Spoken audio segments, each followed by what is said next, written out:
Hi అండి. Chicken చుక్కకూర వండుతున్నాను. Stove మీద కళాయి పెట్టుకొని కొద్దిగా ఆయిల్ వేసుకొని సాజీరా లవంగా దాల్చిన చెక్క ఇలాచి వేసుకోవాలి. తర్వాత సన్నంగా తరుక్కున్న ఉల్లిపాయ ముక్కలు అల్లం వెల్లిపాయ పేస్ట్ బాగా ఏగాక చికెన్ వేసుకోవాలి.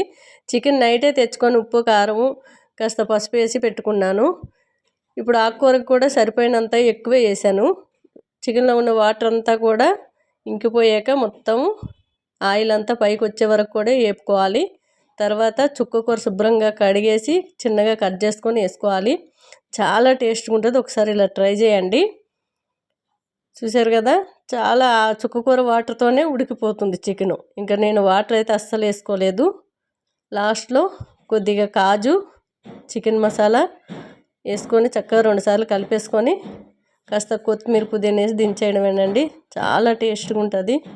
రోటీ అయినా రైస్ అయినా చాలా బాగుంటుంది. ఒకసారి ఇలా ట్రై చేయండి. Super taste. బాయ్ అండి.